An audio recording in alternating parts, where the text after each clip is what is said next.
Selamat datang kembali di dunia tempat kekuatan menentukan segalanya. Terima kasih atas dukungan dan semangat kalian yang tak pernah padam. Tanpa menunda lebih lama, mari kita mulai babak baru dari dunia 1000 besar.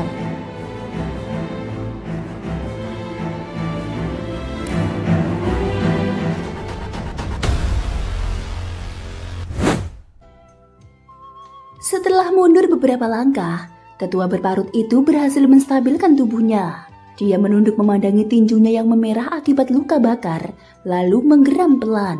Api ini sungguh aneh. Ketika tiga orang tua itu menyerang bersama, ada seberkas api kecil yang menyusup langsung ke dalam hati mereka, melahap Doki dan mengacaukan konsentrasi. Mereka pun terpaksa menarik kekuatan untuk bertahan dari gangguan itu. Dengan pengalaman sang tetua berparut, dia tahu api yang mampu membakar energi darah merah menjadi ilusi jelas bukan api biasa. Hanya api suci yang mungkin memiliki kemampuan seperti itu. Namun, setelah mengamati lebih dalam, dia menggeleng pelan seraya berkata, "Bukan api suci, kekuatannya masih jauh di bawah." Tetua berparut adalah pemimpin dari 3 tetua klanmu. Melihatnya dirugikan secara diam-diam, dua rekannya di belakang langsung menunjukkan ekspresi serius. Mereka menyadari bahwa mereka telah meremehkan pemuda ini. "Jangan beri waktu, serang bersama, bunuh dia!" teriak sang tetua berparut dengan tatapan haus darah dan mengayunkan telapak tangannya. Dua tetua lainnya mengangguk. Dengan pengalaman licik yang mereka miliki, mereka paham bahwa kelengahan sekecil apapun bisa berakibat fatal. Lebih baik segera mengakhiri pertarungan ini sebelum Xiaoyan menunjukkan kartu truf lainnya. Tanpa ragu, ketiganya melesat bersamaan. Hanya sekejap, mereka sudah mengepung Xiaoyan dalam formasi segitiga yang rapat. Melihat itu, alis Xiaoyan sedikit berkerut. Dia bisa merasakan bahwa seluruh jalur mundurnya telah tertutup. Di dalam formasi ini, satu-satunya pilihan adalah menghadapi mereka secara langsung.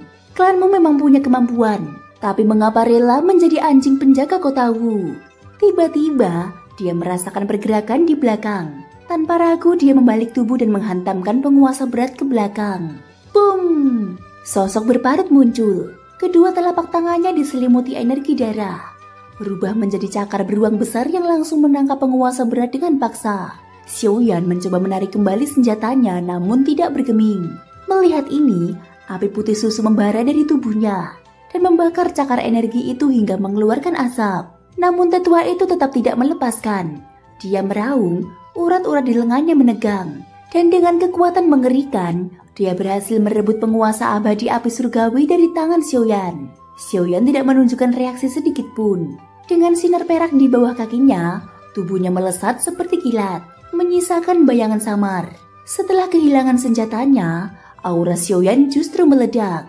Tanpa tekanan dari senjata itu, kekuatannya mencapai puncak sejati. Dalam sekejap, dia sudah berada di depan tetua berparut. Tinju kirinya mengepal, lalu menghantam dada lawan dengan kekuatan penuh. 8 pukulan penghancur. Ledakan kekuatan mengerikan meletus, menoreh udara, dan menghasilkan suara melengking. Tetua berparut tidak sempat menghindar. Pukulan itu mendarat telak di dadanya, menyebabkan cekungan yang jelas terlihat. Tubuhnya terpental beberapa langkah ke belakang sebelum akhirnya menstabilkan diri dengan paksa. Seteguk darah pun muncrat dari mulutnya. "Bajingan, bunuh dia untukku!" teriaknya dengan marah. Xiaoyan tidak memberikan celah. Dengan satu seruan pelan, api putih susu menyembur dari tubuhnya seperti letusan gunung berapi, lalu membentuk sirah api tebal yang melindungi tubuhnya. Sesaat kemudian, angin pukulan lawan tiba. Serangan itu menghantam zirah api dengan keras, memicu getaran pada ruang di sekitarnya. Xiaoyan mendengus tertahan. Sinar perak menyala di bawah kakinya, dan tubuhnya melesat secepat kilat. Tetua yang menyerang hanya mencibir dan tidak mengejar. Dia memilih mundur selangkah. "Saudara tetua, apakah kamu baik-baik saja?" Dua tetua lainnya segera menghampiri. "Aku baik-baik saja." Tetua berparut itu menelan beberapa pil, lalu perlahan berkata dengan suara berat, "Xiaoyan, hari ini kau tidak akan bisa melarikan diri." Melihat Xiaoyan yang dalam waktu singkat mulai terdesak di langit, hati semua orang dari klan Yu mencelos. Sang patriark Yuyu, meskipun dia sangat khawatir di dalam hatinya, dia tetap tersenyum untuk menenangkan putrinya. "Tenang saja, seharusnya tidak ada masalah. Bocah itu masih menyimpan banyak kartu truf." Mendengar itu, Tetua ketiga dan yang lainnya di sampingnya juga sedikit mengangguk. Meskipun mereka tidak begitu jelas tentang kemampuan Xiaoyan, karena Xiaoyan bisa mendapatkan keberuntungan besar dari reruntuhan sebelumnya, dia pasti memiliki keunggulan yang luar biasa. Yuru yang berada di samping, setelah mendengar perkataan ayahnya, justru menggelengkan kepalanya. Dia mengenal Xiaoyan, jadi dia tahu persis kemampuan apa yang dimilikinya. Melihat situasi pertempuran sebelumnya, jelas Xiaoyan berada di posisi yang tidak menguntungkan. Jika ini terus berlanjut, dia mungkin tidak akan terhindar dari cedera. Setelah percakapan singkat, beberapa orang dari klan Yu segera memusatkan kembali perhatian mereka pada medan pertempuran di langit. Di sekujur tubuh Xiaoyan, api putih susu menyelimutinya. Setelah pertarungan barusan, Xiaoyan juga menyadari bahwa kekuatan ketiga tetua klanmu tampaknya berfluktuasi. Ini menunjukkan bahwa kemungkinan besar klan Jiwa berada di belakang mereka. Mata Xiaoyan menyipit. Jika benar demikian, maka dia hanya perlu mengalahkan ketiga tetua klanmu. Lalu melihat apakah yang disebut klan Jiwa itu akan muncul. Setelah Xiaoyan menghentikan gerakannya, ketiga tetua klanmu tidak memberinya banyak waktu untuk bernafas. Tetua berparut itu kembali melepaskan diri dan tiba-tiba melesat keluar. Dia mengepalkan telapak tangannya dan cahaya darah meledak, mengeras menjadi cakar harimau energi yang sangat tajam. "Bocah, mati!" Tetua berparut itu meraung. Sosoknya kini sudah berada di depan Xiaoyan. Dengan sentakan lengannya, cakar harimau itu dengan sangat kejam mencengkeram leher Xiaoyan. Melihat momentumnya, jika berhasil mengenainya bahkan dengan perlindungan api surgawi, Xiaoyan pasti akan tewas di tempat. Xiaoyan hanya mendengus dingin.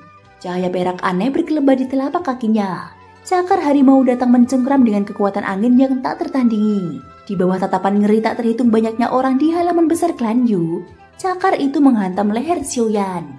Namun, meskipun mengenai sasaran, semburan darah yang diharapkan tidak muncul. Sebaliknya, cakar itu langsung menembus. Melihat ini, tatapan ngeri di antara orang-orang klan Yu akhirnya menghela nafas lega. Itu hanya bayangan. Cakar harimau menembus bayangan. Tetua berparut itu terkejut, lalu mencibir. Tubuhnya tidak berbalik, tetapi telapak kakinya tiba-tiba menendang keras ke suatu tempat di belakangnya. Boom! Telapak kaki yang mengandung kekuatan besar menghantam keras suatu titik di ruang kosong. Lalu sesosok bayangan hitam tiba-tiba muncul, dan kemudian langsung terlempar mundur oleh kekuatan dahsyat itu. Sedikit memiringkan kepala, tatapan tetua berparut itu dipenuhi niat membunuh saat memandang Xiaoyan yang terlempar mundur. Namun di wajah muda itu, dia dengan jelas melihat seringai dingin. Setelah tertegun sejenak, tatapan tetua berparut tiba-tiba bergerak, dan dia menemukan bahwa arah terlemparnya Xiaoyan ternyata adalah tetua berjubah abu-abu yang tetap dalam formasi. Jelas, Xiaoyan telah memanfaatkan tendangan tetua berparut itu untuk menargetkan tetua berjubah abu-abu. "Cari musim semi kuning!" Suara Xiaoyan bergema. Tinjunya dengan cepat menghantam jantung tetua berjubah abu-abu.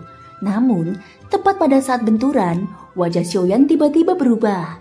Itu karena dia menemukan bahwa kekuatan tak terlihat seolah-olah mengisolasi serangannya. Jejak jari yang menakutkan membawa energi kuat, menghantam dada tetua berjubah abu-abu itu dengan keras, dan dada yang terakhir cekung membentuk lengkungan. Tetua berjubah abu-abu itu menatap Xiaoyan sambil menyeringai sinis. Dia tiba-tiba menampar perutnya sendiri. Seketika, kekuatan yang menakutkan dari cekungan di dadanya mengalir keluar. Kekuatan mengerikan mengalir deras dari lengan Xiaoyan, langsung merobek seluruh lengan bajunya. Tubuhnya sekali lagi terlempar mundur seperti disambar petir. Xiaoyan dengan paksa menstabilkan diri. Tatapan matanya dipenuhi kecurigaan. "Bocah, tak kusangka kau punya sedikit kekuatan." Tetua berparut itu berdiri di udara. Mereka bertiga kembali mengepung Xiaoyan. "Mun Sanlao, apa yang kalian lakukan? Hanya seorang bocah dao di bintang 3 puncak. Mengapa butuh waktu begitu lama?" Tiba-tiba terdengar raungan marah dari kejauhan. Orang yang berbicara adalah Muller. Jelas dia sangat marah. Untuk menghadapi seorang dao di bintang 3 puncak, tidak hanya memobilisasi sebagian besar kekuatan klanmu, tetapi juga terjerat dengan bocah ini begitu lama. "Apa yang kau teriakan? Bocah ini bukan ahli dao di bintang 3 puncak biasa. Kekuatannya sangat kuat." Tetua berparut itu mengerutkan kening. Tatapan marahnya menatap tajam ke arah Xiaoyan, dan dia berkata dengan suara muram kepada kedua rekannya, "Cepat selesaikan dia." Kedua tetua keluargamu lainnya mengangguk. Energi merah darah yang menyelimuti tubuh mereka juga menjadi jauh lebih kuat. Sepertinya mereka akan serius. Gumam Xiaoyan. Merasakan aura ketiga orang itu, Xiaoyan juga menghela nafas panjang, lalu perlahan menutup matanya. Di seluruh tubuhnya, tiba-tiba meledak cahaya merah api yang sangat terang. Cahaya ini dengan cepat menyebar, dan dalam satu tarikan nafas seluruh tubuhnya sudah terbungkus. Cahaya menyebar ke atas, dan mata Xiaoyan juga tiba-tiba terbuka. Mata hitam pekatnya berubah menjadi mata perak. Di langit, 3 tetua klanmu langsung menyerang Xiaoyan, lalu membentuk formasi segitiga dan kembali mengepungnya dari 3 arah. Tidak tahu diri, maka jangan salahkan kami karena kejam. Suara samar berisi kemarahan terpancar keluar dari mulut sang tetua berparut. Ketiganya mengepung Xiaoyan, dan kemudian cahaya abu-abu di tubuh mereka semakin terang. Sesaat kemudian, cahaya yang kuat bahkan samar-samar menekan cahaya matahari di cakrawala. Apa mereka sungguh-sungguh ingin menggunakan itu? Konon 3 tetua klanmu ini menguasai teknik penyegelan yang sangat langka. Entah benar atau tidak. Melihat kekuatan 3 tetua klanmu, Yuyu sedikit khawatir di dalam hatinya. Xiaoyan, jangan sampai terjadi apa-apa padamu. Melihat cahaya abu-abu yang kuat di tubuh 3 tetua klanmu di langit, kerumunan anggota klan Yu yang menonton di bawah tiba-tiba merasa sedikit ketakutan. Keanehan energi abu-abu di tubuh 3 tetua klanmu juga segera disadari oleh Xiaoyan. Dia baru saja akan menggunakan 3.000 petir untuk pergi. Tetapi dia mendapati bahwa 3.000 petir yang biasanya mudah dia gunakan sepertinya terkunci. Celaka! Xiaoyan juga mengutuk saat melihat ini. Sosoknya langsung dikelilingi oleh segitiga 3 tetua klanmu. Cahaya abu-abu itu sepertinya memiliki beberapa energi aneh yang membatasi gerakan Xiaoyan. Setelah beberapa saat terbentuk, cahaya itu tiba-tiba menyusut. Kemudian, seluruh langit abu-abu itu memadat menjadi 3 pilar cahaya yang melingkari Xiaoyan. Di persimpangan ketiga pilar cahaya abu-abu, masing-masing dari 3 tetua klanmu mengendalikan satu. Ini adalah kekuatan penyegelan. Merasakan energi aneh dalam pilar cahaya abu-abu itu, suara Raja Naga Emas tidak bisa untuk tidak terkejut. Kekuatan penyegelan? Xiaoyan segera bertanya dengan nada serius. Ada beberapa orang yang dikaruniai kemampuan khusus untuk menggunakan teknik penyegelan sejak lahir. Tetapi penyegelan semacam ini membutuhkan energi yang terlalu besar. Tidak mungkin menggunakannya sendirian, dan tidak disangka 3 tetua klanmu ini benar-benar bisa. Penjelasan Raja Naga Emas baru saja selesai. Pilar cahaya segitiga abu-abu di langit melesat keluar seperti kilat. Kecepatan pilar cahaya itu sangat menakutkan.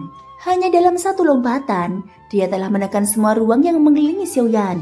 Saat cahaya abu-abu berkedip, raungan rendah tetua berparut juga bergema di atas halaman klan Yu. Pada saat pilar cahaya segitiga abu-abu muncul, wajah Xiaoyan sedikit berubah. Keterampilan bertarung yang dia siapkan di tangannya juga dilepaskan saat dokinya berputar. Telapak keberuntungan surga agung. Begitu suara rendah Xiaoyan terdengar, ruang di dalam formasi segel itu bergetar hebat. Sebuah telapak tangan raksasa muncul di udara meski tertindas kekuatan segel, lalu menghantam dinding segel yang terus menyempit.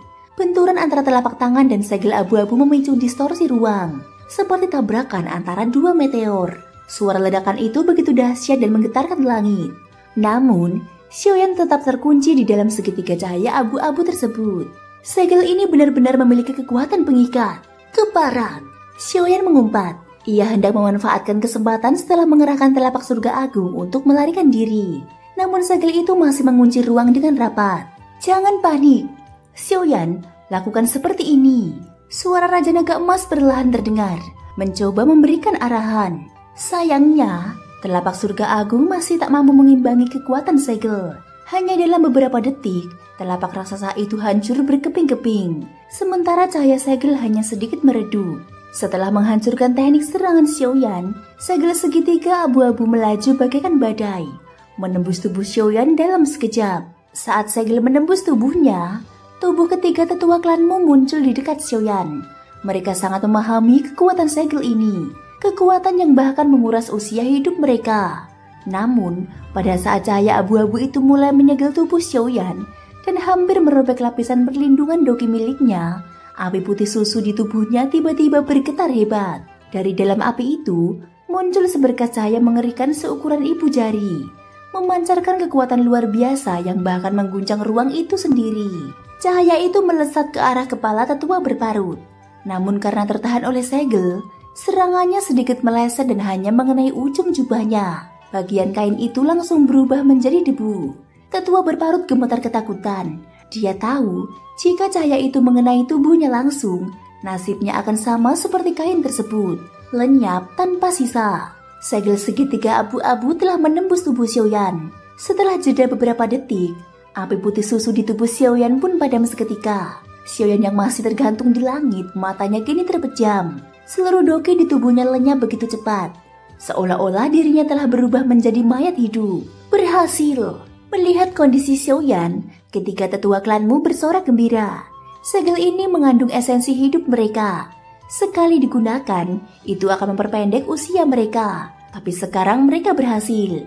Mulai tersenyum tipis melihat tubuh Xiaoyan yang tak berdaya. Dia segera memberikan perintah, bawa dia pergi. Di sisi lain, Yuyu mengumpat dalam hati. Dia pun merasakan bahaya luar biasa dari segel itu. Bahkan dirinya pun belum tentu mampu melawannya. Dan kini Xiaoyan benar-benar terkena. Yuru tak berkata apa-apa. Matanya memerah dan tangannya perlahan menyentuh dahinya sendiri. Gadis bodoh, kau sudah membukanya sekali. Jangan memaksakan diri lagi. Dampaknya bukan sesuatu yang bisa kau tanggung. Adapun teman muda Xiaoyan, biarkan aku yang tua ini membantunya. Ketua pertama, jaga para anggota klan. Yuyu berkata tegas. Lalu Doki pun meledak dari tubuhnya. Dan dia langsung melesat ke arah langit menuju Xiaoyan. Yuyu, kau berani? Mulai sangat terkejut. Dia tak menyangka Yuyu akan melanggar aturan demi menyelamatkan Xiaoyan. Bukan urusanmu. Yuyu membalas dengan dingin dan kembali melepaskan aura dahsyat ke langit. Di udara, tubuh Xiaoyan tergantung dengan mata terpejam. Dokinya benar-benar lenyap, seolah telah tertidur seperti naga purba yang membisu. Tua bangka, kau akan membayar perbuatanmu. Mulai berkata dengan geram. Yuyu tidak memperdulikan raungannya. Dia langsung mengulurkan tangan untuk menangkap Xiaoyan ketika sebuah suara familiar terdengar di benaknya. Yuyu yang hanya berjarak beberapa langkah dari Xiaoyan tiba-tiba terhenti. Lalu kembali ke halaman utama klan Yu seolah tidak terjadi apa-apa, tanpa menyentuh Xiaoyan sedikit pun. Ayah, apa yang terjadi? Mengapa kau kembali begitu saja? Yuru juga sedikit mengernyitkan alisnya. Jelas tidak mengerti tentang apa yang terjadi. Yuyu lalu mengangkat tangan dan menunjuk dengan jari kelingking kecilnya. Yuru langsung paham. Sejak kecil, setiap kali dia meminta sesuatu pada ayahnya, sang ayah akan memberikan isyarat yang sama. Dan setiap kali, permintaan itu pasti berhasil. Meskipun terkejut, Yuru pun tenang. Jika ayahnya melakukan ini, pasti sudah punya rencana. Mulai juga terkejut dengan tindakan tiba-tiba Yuyu ini. Tetapi dia berteriak kepada tiga tetua klanmu di sampingnya. Bagus kalau kau tahu diri, bawa dia pergi. Ketiganya segera bertindak. Mereka bekerja untuk klanmu dan tahu tugas mereka. Melihat Xiaoyan yang tampak tak berdaya di langit dan telah tertangkap, Mulai akhirnya bisa bernafas lega. Kalau begitu, kami akan pergi. Lain waktu kami akan datang kembali untuk menyampaikan rasa terima kasih. Mulai juga menangkupkan tangan kepada Yuyu dan berkata kepada orang-orang di sekitarnya. Xiaoyan yang tersegel oleh pilar cahaya segitiga abu-abu tampak sekarat. Membiarkan mereka membawanya pergi. Setelah menyaksikan rombongan klanmu pergi, orang-orang yang berkumpul di klan Yu juga menonton pertunjukan juga bubar satu persatu. Di sebuah ruangan mewah di asosiasi alkemis, seorang lelaki tua berambut putih perlahan duduk, lalu menyesap teh di meja dan berkata, "Menarik, kekuatan jiwa Xiaoyan ini ternyata sudah digunakan dengan sangat mahir. Selidiki pergerakan terbaru di kota Wu." Setelah lelaki tua berambut putih itu selesai berbicara, sesosok bayangan tiba-tiba menjawab dari dalam ruangan mewah itu. Langit kembali tenang, dan anggota klan Yu juga kembali sibuk dengan urusan masing-masing. Di sebuah ruangan kayu yang gelap, Yuyu, Yuru, dan tiga tetua klan Yu tertawa terbahak-bahak. Selain ketiganya, ada juga seorang pemuda yang membawa penggaris berat di punggungnya. Dilihat lebih dekat, bukankah dia Xiaoyan? Cepat ceritakan, bagaimana kau lolos dari situasi tadi? Yuru juga tidak bisa menahan rasa herannya. Kekuatan segel tiga tetua klanmu saat itu terlalu kuat. Bahkan dia tidak bisa melarikan diri. Jadi dia sangat terkejut bagaimana Xiaoyan bisa lolos. Konon, jika seseorang bisa mencapai alam jiwa kaisar, jiwa akan menjadi abadi. Sekalipun jiwanya dihancurkan, partikel-partikel jiwa yang tersisa bisa berkumpul kembali dan membentuk kelahiran ulang. Dan akhirnya terlahir kembali.